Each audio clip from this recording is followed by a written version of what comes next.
Hey everybody, welcome back to the range. My name is Matt. We've got some 9mm to test out today from our buddies at Pine Valley Munitions, not Pine Saw, but Pine Valley Munitions.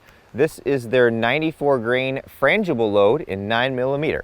We'll put him on our table, we'll look at those pictures, and we'll talk about what we're going to do today. For our 9mm testing, we have 5 standard barrel lengths, a 3, a 4, a 4.95, 7.72 inch, and we actually have the 16 inch today. Borrowed that from my friend. We have our Pro Chrono digital as always. Some people tend to hate that chronograph, but it works for what we're going to do. It's about 50 to 55 degrees and cloudy outside. As with all of our 9mm testing videos, we will check accuracy at about 25 yards when you're done. If you're thinking, but Matt, didn't you already test this ammunition? I did. I'll put a link in the description below. That was their old loading. This loading here is about 100 feet per second or so faster, at least that's what they claim. That's why we're here to test it. We'll start with our shortest barrel length first, which is our Springfield Hellcat. This has our 3-inch barrel. Recently, we've retired our SIG P938 in favor of this for some long-term testing. We just upgraded to the Apex flat face trigger in this. Really like this gun. I like that it holds 13 rounds in our extended magazine, so no mag changes for this testing.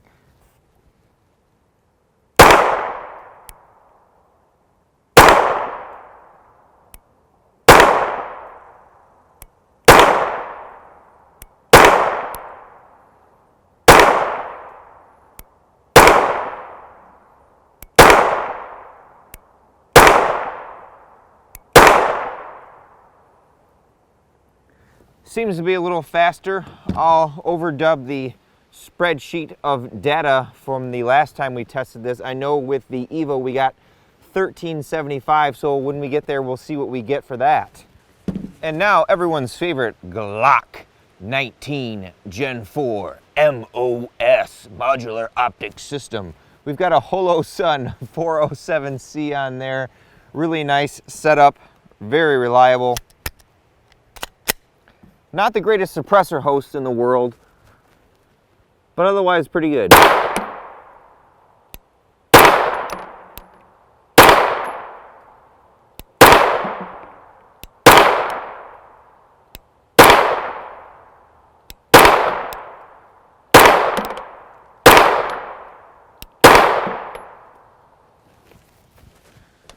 Not bad. The only bad thing about fall here is all the leaves on the ground make it a lot harder for me to find brass. And now our Smith & Wesson M&P core. This has the 4.95 inch barrel. This originally was a 40 gun and now is 9. This has our Apex tactical flat face trigger in it. Probably one of my favorite triggers in any of my guns besides the flat face in the Eden Perfection in our 5.7. Apex, are you listening? Please make a flat face trigger for the 5.7 and the Ruger 5.7. Pretty please, with sugar on top. You guys make great triggers. I don't see why you wouldn't capitalize on that.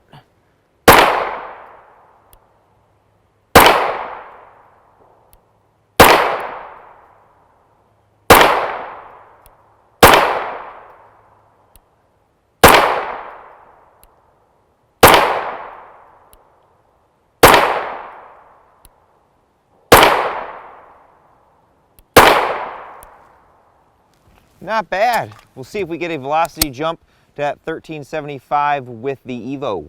And now our 7.72 inch CZ Scorpion Evo. You probably hear me repeat this many times, but there's a lot of parts on here. A lot of HBI stuff. Got the Yeti Works switchback on here. The factory stock. Very nice little setup for a PCC. Seems to get a good velocity jump going from a pistol to this without going to a 16 inch barrel.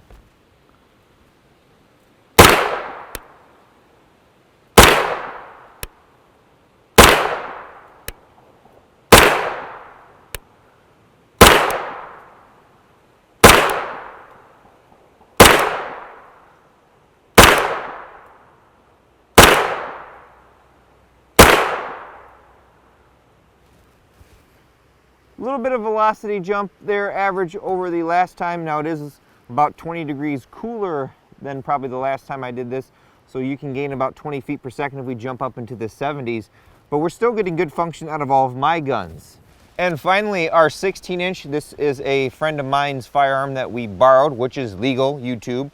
Stop hitting me with the misuse or abuse of a firearm. I'm on a private freaking range shooting into a dirt mound at 25 yards. I'm tired of the miscategorization of my videos. These are all for informational purposes and education. Safety is always a #1 priority here. Anyways, this has a 16-inch barrel, multiple accessories, Radion dual charging handle. We've got the primary arms 1 to 6 up there. It's very reliable. AR9. It takes Glock mags.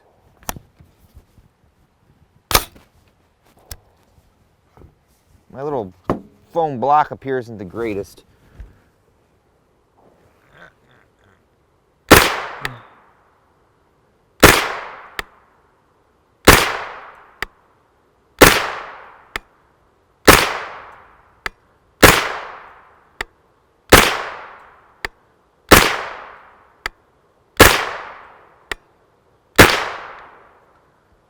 There we go.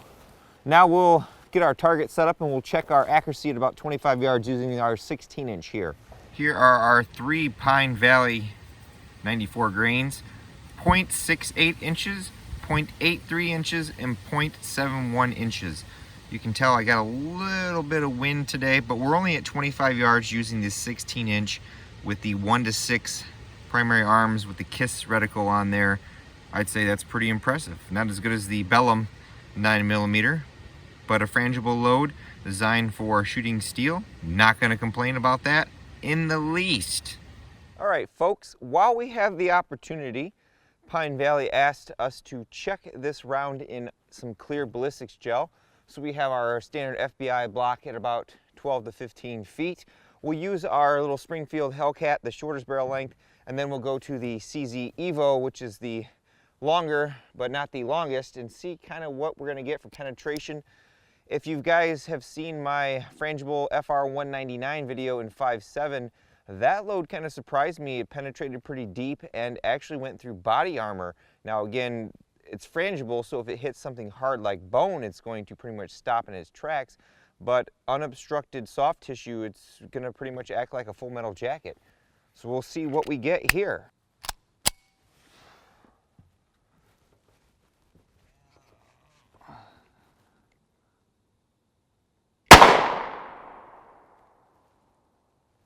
Velocity 1190.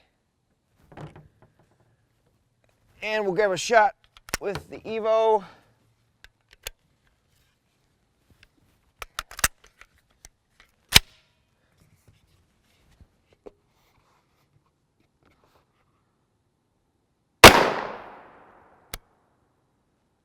Pretty good velocity. We'll go see what we did.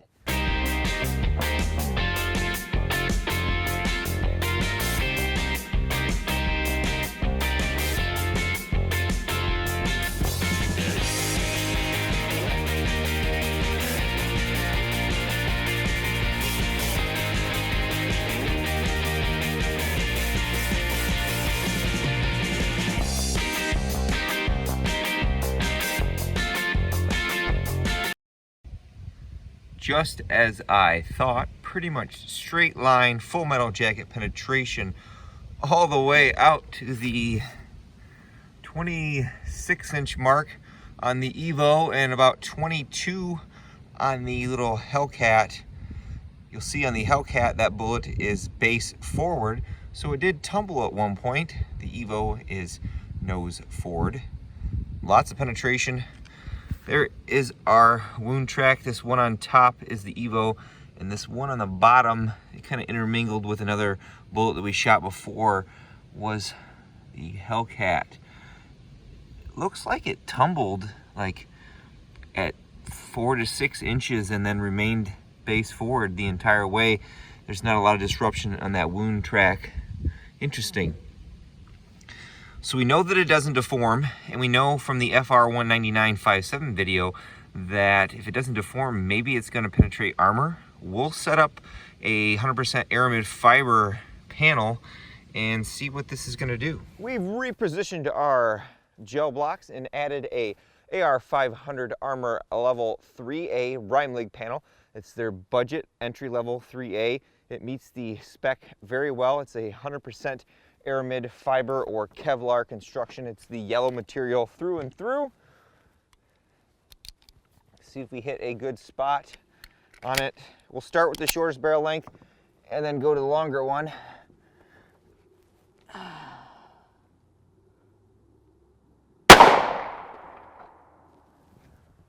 Let me go reset the rig because we had a fall over.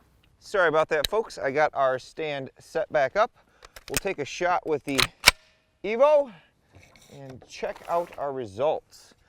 Make sure I get a good spot on this plate. And I just knocked everything to kingdom come down there. Place your bets, folks, now. Place your bets. Bets are going to close real soon on whether this penetrated or not. Bets are closed. Right here was our Hellcat shot, and here was our Evo. This one is definitely a fair hit. This one's a little close to that one, but I'll say it's fair. And no pass through. You can see right there, there is no hole. And you can see that it did split the nylon back here. And when I went and picked this up, there was a nice divot there. You can still feel it there, but no pass through.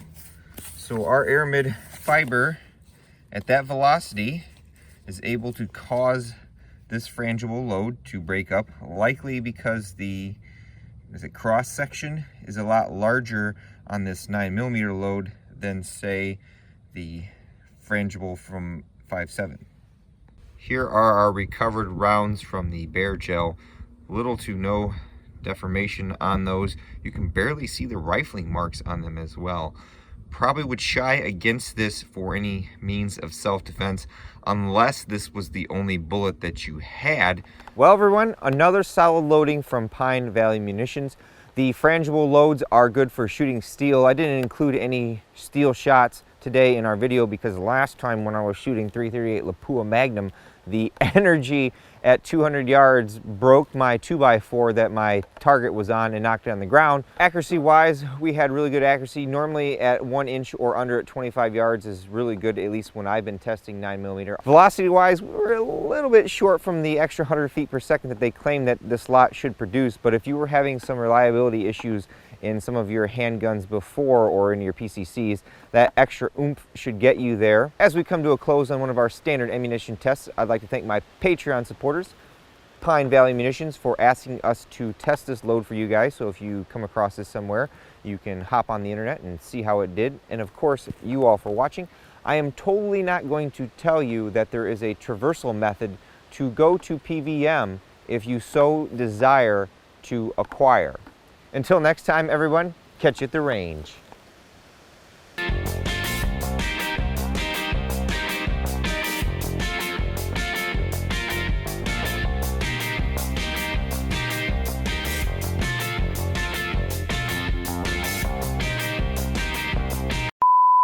And you all for watching. I'm totally not going to tell you that there's not a link somewhere down below